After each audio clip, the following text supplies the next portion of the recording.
The morning sun cast a golden glow across Kensington Palace as 8-year-old Princess Charlotte Elizabeth Diana sat at her breakfast table, completely unaware that this day would change everything. She carefully spread jam on her toast while her mother, Catherine, the Princess of Wales, reviewed the day's schedule with their private secretary. "There's the Commonwealth Day service at Westminster Abbey," Catherine explained, glancing at her daughter who was now attempting to create a smiley face with her scrambled eggs. "Charlotte will need to walk beside William and me during the procession." Charlotte looked up, her bright blue eyes sparkling with curiosity. She had attended many royal events before, but something felt different about today. Perhaps it was the way the staff moved with extra urgency, or how her stylist had spent twice as long selecting her outfit, a beautiful navy blue coat that matched her father's ceremonial uniform. At 9 years old, Charlotte had already mastered the art of the royal wave. Unlike her older brother George, who often appeared serious during public appearances, Charlotte possessed a natural charm that seemed to light up any room she entered. Her genuine smiles and confident demeanor had already caught the attention of royal watchers around the world. The family's car journey to Westminster Abbey was filled with gentle coaching from her parents.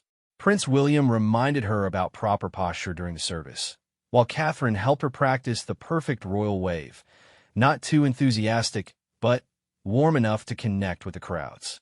"Remember, darling," Catherine said softly, adjusting Charlotte's small pearl earrings, "just be yourself. The people love seeing your genuine happiness." As their convoy approached the Abbey, Charlotte pressed her face against the window. Hundreds of people lined the streets, many waving small Union Jack flags. Children her age held up signs with messages of love for the royal family. The sight filled Charlotte with an unexpected surge of excitement rather than nervousness. When the car stopped, Charlotte stepped out with the poise of someone far beyond her years. The crowd's reaction was immediate and overwhelming. Cheers erupted from every direction, with many people calling out her name specifically. Cameras clicked rapidly as photographers captured every moment of her arrival. What happened next surprised even the most experienced royal correspondents. Instead of simply walking beside her parents as planned, Charlotte began to naturally engage with the crowd in ways that felt both spontaneous and perfectly appropriate. She made eye contact with children in the front rows, gave special attention to elderly veterans wearing their medals, and seemed to instinctively know when to pause for photographs. During the procession into the Abbey, Charlotte's confidence grew with each step. She walked with perfect posture, her head held high, acknowledging the guests with small nods and genuine smiles. Royal protocol experts later noted how she seemed to understand exactly when to be formal and when to show more personality. Inside the magnificent Abbey, as the service began, Charlotte demonstrated remarkable focus for someone her age. She followed along with the order of service, stood and sat at appropriate times, and even appeared to be genuinely listening to the speeches about Commonwealth unity and cooperation. But it was during the recessional that Charlotte truly began to steal the show. As the royal family walked back down the nave, she caught sight of a small girl in the congregation who was waving enthusiastically. Without breaking protocol, Charlotte gave the child a special wave and a warm smile that was captured by television cameras and broadcast live around the world. The moment was pure magic. Here was a young princess who understood her role, but wasn't overwhelmed by it.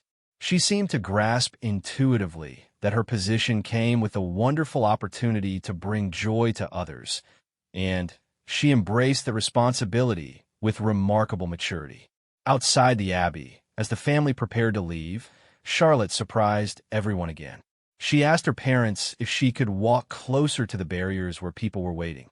With their permission, she spent several minutes greeting well-wishers personally, accepting flowers, and even engaging in brief conversations with children who had waited hours to see the royal family. One memorable exchange occurred when a young boy, probably around 6 years old, asked Charlotte if being a princess was fun. Without hesitation, she replied, "It's wonderful because I get to meet lovely people like you." The boy's face lit up with pure joy, and The moment was captured by dozens of photographers. By the time they returned to Kensington Palace that afternoon, Charlotte had unknowingly begun to establish herself as the royal family's newest star.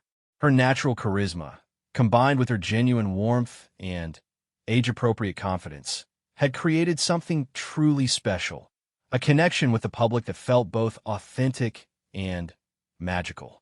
The weeks following the Commonwealth Day service brought an unexpected flood of attention to Princess Charlotte. Royal correspondents who had covered the monarchy for decades found themselves writing headlines they had never imagined. 9-year-old princess captures hearts worldwide, and Charlotte's natural royal touch amazes experts. At Kensington Palace, Catherine and William watched with mixture of pride and careful concern as their daughter's popularity soared. The palace press office reported receiving hundreds of letters addressed specifically to Charlotte, an unusual occurrence for someone so young in the line of succession. "Mummy, why are there so many photographers outside our gate?" Charlotte asked one morning as she finished her porridge. She had noticed the increased media presence, but didn't fully understand the reason behind it. Catherine sat beside her daughter, choosing her words carefully. "People enjoyed seeing you at the Commonwealth service, darling. They think you did a wonderful job representing our family."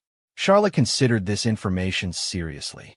At 9 years old, she was beginning to understand that her life was different from her classmates at Lambert School, but she was still learning about the extent of public interest in everything she did.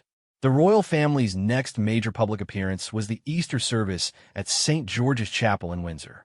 This time, the anticipation surrounding Charlotte's participation was palpable.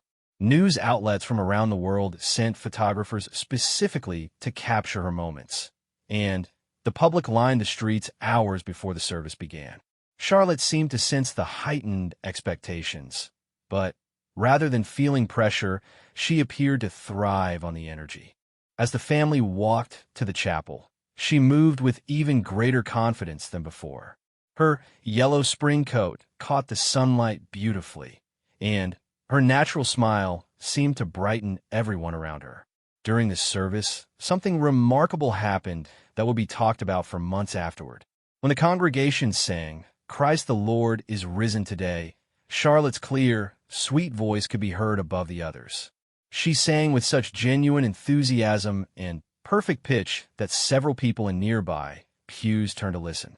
The moment was captured by the television broadcast, and within hours, clips of Charlotte singing were being shared across social media platforms worldwide. Comments poured in from people expressing amazement at her musical ability and the pure joy she brought to the ancient hymn. After the service, as the family mingled with other members of the congregation, Charlotte demonstrated another aspect of her developing public persona. When she met the Archbishop of Canterbury, she engaged in a brief but meaningful conversation about the Easter message, showing both respect for his position and genuine interest in what he had to say. "Your Royal Highness has a wonderful understanding of the day's significance," the Archbishop later told Catherine. Princess Charlotte asked very thoughtful questions about hope and renewal. The family's walk back to Windsor Castle provided another opportunity for Charlotte to connect with the waiting crowds. This time, she seemed to have developed an even more sophisticated understanding of how to balance royal protocol with personal warmth.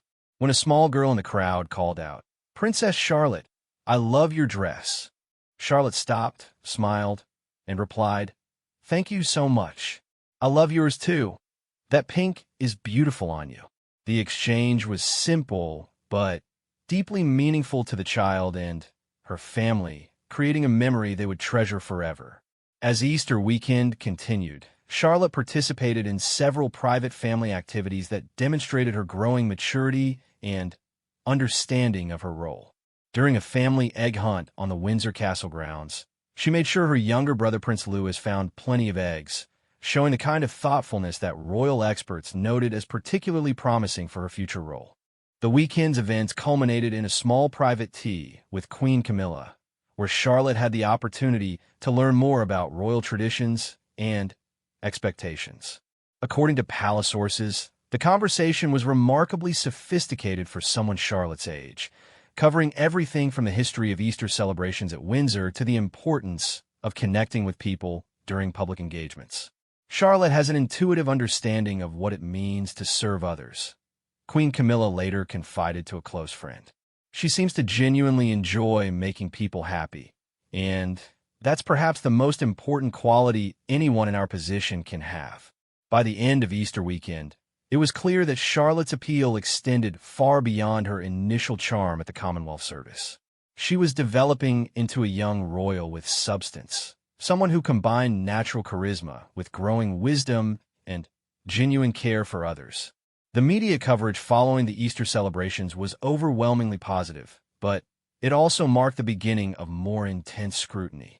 Royal experts began analyzing Charlotte's every gesture and expression, looking for signs of how she might develop as she grew older. Palace officials found themselves in the unusual position of managing public interest in someone so young while protecting her childhood and normal development. They began implementing new protocols for Charlotte's appearances, ensuring that her exposure to public life remained age-appropriate while allowing her natural talents to flourish. As spring turned to summer, Charlotte's reputation as the royal family's newest star was firmly established. But, more importantly, she was developing into a young person with a clear sense of her unique position and the opportunities it provided to bring joy and connection to others. Summer brought new opportunities for Princess Charlotte to showcase her developing royal skills, and the most significant would come during the annual Royal Ascot racing event. This prestigious gathering traditionally attracted worldwide attention, but this year, much of the focus centered on whether Charlotte would attend and how she would handle such a formal, adult-oriented occasion. The decision to include Charlotte in the Royal Ascot festivities sparked considerable discussion among royal advisors. Some worried that the event might be too sophisticated for someone her age, while others argued that her previous successes suggested she could handle any challenge with grace. Catherine spent considerable time preparing Charlotte for what would be a very different kind of royal engagement. Unlike church services or family-oriented events, Royal Ascot required understanding complex social protocols, interacting with international dignitaries, and maintaining composure during hours of formal activities. Today will be quite different from our other appearances, Catherine explained as Charlotte's stylist fitted her with an elegant pale blue dress designed specifically for the occasion. There will be many important people from different countries, and we'll need to be very formal in our interactions. Charlotte listened intently, asking thoughtful questions about proper greeting protocols and appropriate conversation topics. Her maturity impressed everyone present, but what truly stood out was her obvious excitement rather than nervousness about the challenge ahead. The arrival at Royal Ascot provided Charlotte's first test of the day. As the royal carriage procession made its way down the famous course, thousands of spectators cheered and waved. Charlotte maintained perfect posture throughout the journey, acknowledging the crowds with precisely the right level of formality while still showing genuine warmth. In the royal enclosure, Charlotte encountered a social environment unlike anything she had previously experienced. International celebrities, business leaders, and aristocrats from around the world mingled in an atmosphere of sophisticated elegance. Rather than appearing overwhelmed, Charlotte seemed to study the dynamics carefully, learning how to navigate this complex social landscape. Her first major interaction came when she was introduced to a group of Commonwealth ambassadors. Instead of simply exchanging pleasantries, Charlotte surprised everyone by asking informed questions about their country's traditional celebrations and customs. Her genuine curiosity and respectful manner impressed the diplomats, who later praised her exceptional social skills. Princess Charlotte asked about our harvest festivals and seemed truly interested in learning about our agricultural traditions, the High Commissioner from New Zealand later told the press. Her questions showed remarkable thoughtfulness for someone so young. During the afternoon's racing, Charlotte demonstrated another aspect of her developing public persona. When her parents explained the basics of horse racing, she listened attentively and asked intelligent questions about the horse's training and the jockey's skills. Her obvious enjoyment of learning new things charmed everyone around her. The afternoon's highlight came during the traditional royal walkabout through the paddock area. Charlotte walked confidently beside her parents, greeting trainers, jockeys, and horse owners with appropriate formality while maintaining her natural warmth. When she met a young, stable girl only slightly older than herself, Charlotte's face lit up with genuine interest. "Do you really take care of these beautiful horses every day?" Charlotte asked the girl. "That must be such wonderful work." The conversation that followed demonstrated Charlotte's ability to connect with people from all backgrounds while maintaining respect for their expertise and dedication. Perhaps the most memorable moment of the day occurred during the presentation ceremony for the Gold Cup winner. As Charlotte watched the winning horse and jockey receive their awards, her face showed such pure joy and excitement that photographers captured what would become one of the most beloved images of her young life.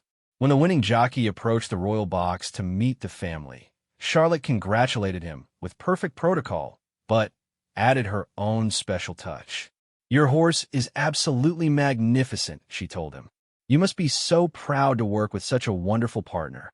The jockey was visibly moved by her thoughtful words. As the day progressed, royal watchers noted how Charlotte seemed to intuitively understand the rhythm of formal events. She knew when to be attentive and when to relax, when to engage in conversation, and when to observe quietly. Her natural social intelligence was remarkable for someone her age. During the final race of the day, Charlotte provided another moment that would be remembered long afterward. When an elderly gentleman in the royal box mentioned that he had been attending Royal Ascot for over 50 years, Charlotte immediately asked him to tell her about the most exciting race he had ever witnessed. Her genuine interest in his stories and respectful attention to his memories touched everyone who witnessed the exchange. The journey back to Windsor Castle gave Charlotte time to reflect on her day with her parents. Her observations about the different people she had met and the various aspects of the event impressed Catherine and William with their insight and maturity. "I loved learning about the horses and meeting the people who care for them," Charlotte told her parents. "And the ambassadors taught me so much about their countries. Can we learn more about those places in my geography lessons?" Royal Ascot had provided another platform for Charlotte to demonstrate her growing sophistication while maintaining the authentic warmth that had first captured public attention. The event proved that she could handle formal, adult-oriented occasions with remarkable grace while still being genuinely herself. By evening, news outlets around the world were praising Charlotte's performance at Royal Ascot. Headlines celebrated her poise, intelligence, and natural diplomatic skills. More importantly, the day had shown that Charlotte was developing into someone who could represent the royal family with distinction at any level of formality while never losing her essential humanity and joy. The summer's most anticipated royal event arrived with the celebration of King Charles III's official birthday, marked by the spectacular Trooping the Colors ceremony. For Princess Charlotte, this would represent her most prominent role, yet in one of the monarchy's most important annual traditions, watched by millions of people worldwide. Preparations for Trooping the Color began weeks in advance, with Charlotte receiving special coaching about the ceremony's historical significance and her specific role in the proceedings. Unlike previous events where she had participated more informally, this occasion required precise timing, specific positioning, and adherence to centuries-old protocols. Today celebrates Grandpa King Charles and all the brave soldiers who protect our country, Catherine explained as Charlotte's dresser helped her into a stunning emerald green coat that perfectly complemented the formal military atmosphere of the day. Your behavior today represents not just our family, but our entire nation.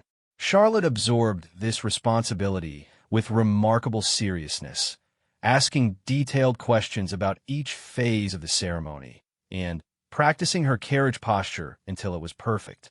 Her dedication to getting every detail right impressed even the most experienced palace staff members. The morning began with the traditional carriage procession from Buckingham Palace to Horse Guards Parade. Charlotte rode in the first carriage with Catherine and Queen Camilla, maintaining perfect composure despite the overwhelming crowds lining the mall. Her elegant wave and genuine smiles created moments of pure magic for the thousands of spectators who had waited hours to see the royal family. At Horse Guards Parade, Charlotte took her position on the reviewing stand with the other members of the royal family. From this elevated platform, she had a perfect view of the entire ceremony, including the impressive display of military precision as hundreds of guards performed their intricate drill movements. What distinguished Charlotte's participation was her obvious fascination with every aspect of the ceremony. Rather than appearing bored or distracted, as might be expected from someone her age during a lengthy military parade, she watched with intense interest and genuine appreciation for the skill and dedication of the participating soldiers. When the massed bands of the Household Division began playing, Charlotte's musical training became evident. She could be seen keeping perfect time with the music, and during the playing of the national anthem, her clear voice singing along was noticed by several television commentators who praised her obvious patriotism and respect for tradition.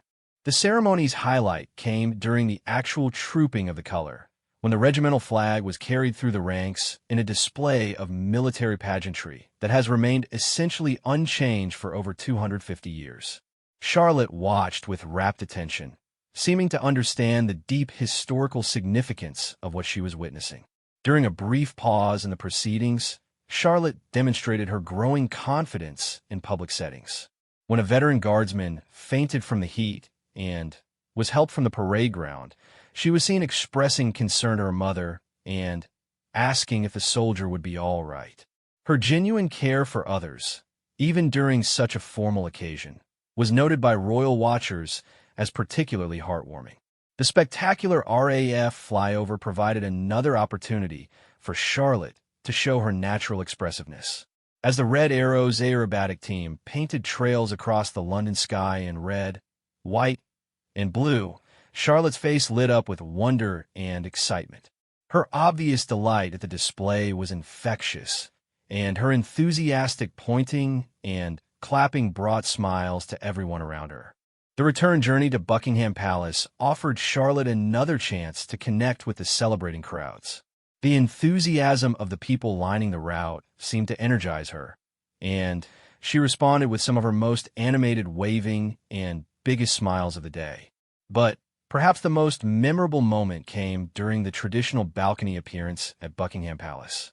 As the royal family gathered to acknowledge the massive crowd gathered in front of the palace, Charlotte positioned herself where she could best interact with the thousands of well-wishers below. When the crowd began singing Happy Birthday to King Charles, Charlotte joined in enthusiastically, her voice carrying clearly over the balcony. But it was her spontaneous gesture during the final RAF flyover that truly captured hearts around the world. As the aircraft thundered overhead in perfect formation, Charlotte suddenly grabbed her grandfather's hand and pointed upward, her face radiating pure joy and excitement. The moment was captured by dozens of photographers and immediately became one of the most shared images of the entire celebration. King Charles's reaction to his granddaughter's gesture was equally touching. His face showed obvious delight and pride in Charlotte's natural enthusiasm, and he squeezed her hand affectionately while they both watched the final aircraft pass overhead. The balcony appearance concluded with Charlotte participating in the traditional royal wave to the crowd below. Standing confidently among the adult members of her family, she demonstrated perfect royal protocol while maintaining the infectious warmth that had made her such a beloved figure. As the day's formal ceremonies ended and the family retreated into Buckingham Palace, Charlotte had once again proven her ability to handle high-profile royal duties with remarkable grace and maturity. But more than that, she had shown how someone so young could bring fresh energy and genuine joy to ancient traditions. Royal commentators later described Charlotte's performance during Trooping the Color as exceptional, noting how she had managed to be both properly respectful of the ceremony's solemnity and genuinely enthusiastic about its pageantry. Her natural ability to balance formality with warmth was already being compared to that of the most successful senior royals. The day established Charlotte as someone who could not only participate in major royal occasions, but actually enhance them through her authentic engagement and obvious love for the traditions she was helping to continue. Her growing confidence and natural charisma were becoming defining characteristics that promised great things for her future royal role.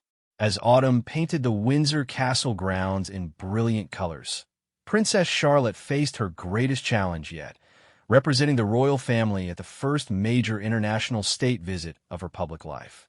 The President of France and his wife will be visiting Britain for 3 days of formal ceremonies, diplomatic meetings, and cultural celebrations.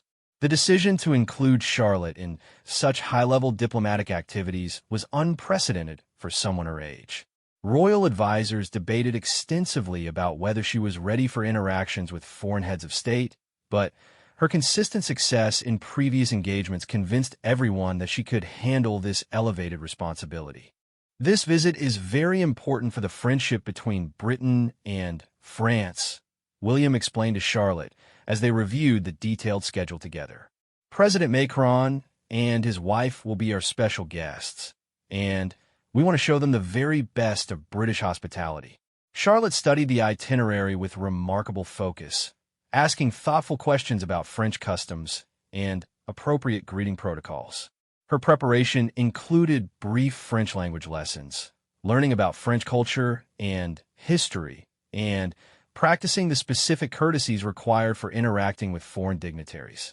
The state visit began with the traditional ceremonial welcome on Horse Guards Parade, where Charlotte would have her first opportunity to meet the French president and First Lady.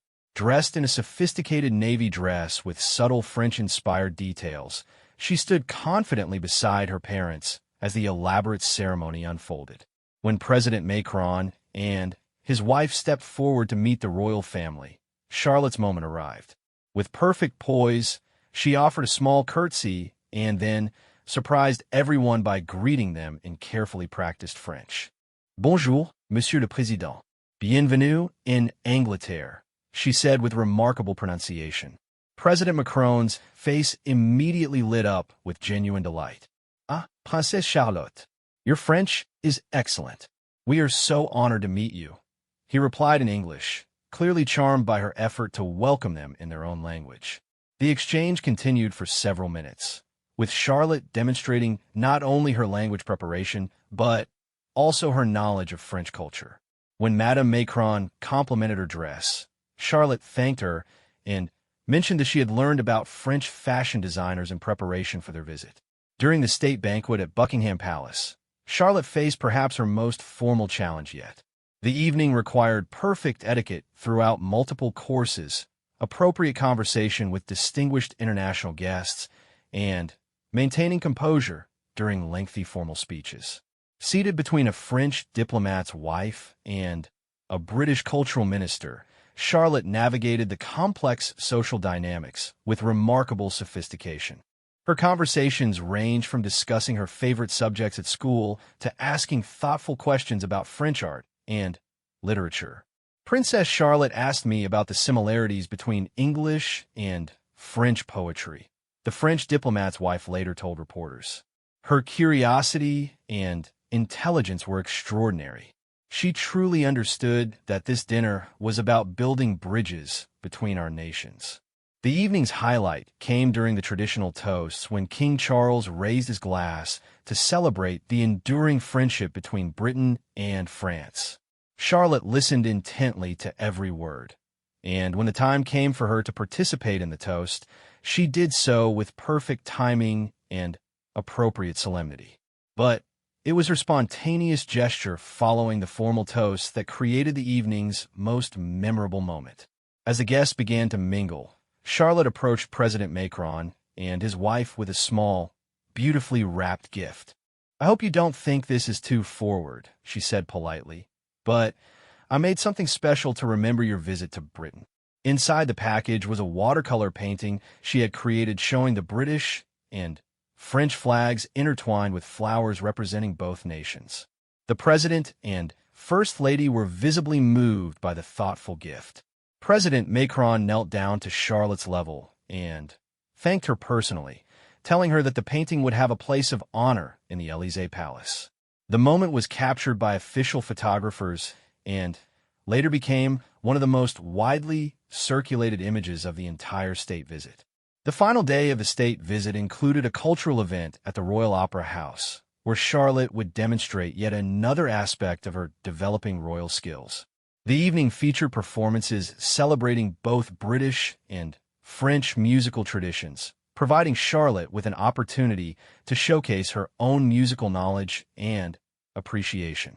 During the intermission, Charlotte engaged in sophisticated conversations with performers and cultural ministers from both countries. Her questions about the differences between British and French musical styles impressed everyone with their depth and genuine interest. When a young French violinist mentioned that she had learned some British folk songs, Charlotte immediately asked her to describe the differences she had noticed between French and British musical traditions. The conversation that followed demonstrated Charlotte's growing ability to use cultural interests as bridges for diplomatic connection. The state visit concluded with a farewell ceremony, where Charlotte once again had the opportunity to address the French guests directly. This time, she spoke more extensively in French, thanking them for their visit and expressing hope for continued friendship between the two nations. Your visit has taught me so much about the importance of friendship between countries, she told President Macron in carefully prepared but heartfelt French. I hope that when I am older, I can help continue the special relationship between Britain and France. President Macron's response was immediate and warm. He told Charlotte that she was already contributing to that relationship through her grace, intelligence, and obvious commitment to understanding other cultures. His words were later quoted in newspapers around the world as recognition of Charlotte's exceptional diplomatic potential. As the French delegation departed, Charlotte stood with her family waving goodbye, having successfully completed her first major international diplomatic engagement. The 3 days had demonstrated her ability to represent Britain with distinction while building genuine personal connections with foreign leaders. Royal experts later described Charlotte's performance during the state visit as remarkable, noting how she had managed to balance appropriate formality with authentic warmth and cultural curiosity. Her success established her as someone who could handle even the most demanding royal responsibilities while bringing her own special qualities to each engagement. The little girl who had first captured hearts with her natural charm during a Commonwealth Day service had evolved into a young royal capable of representing her nation on the international stage with grace, intelligence, and genuine diplomatic skill. Charlotte had truly become the royal family's shining star, ready for whatever challenges and opportunities her unique position would bring.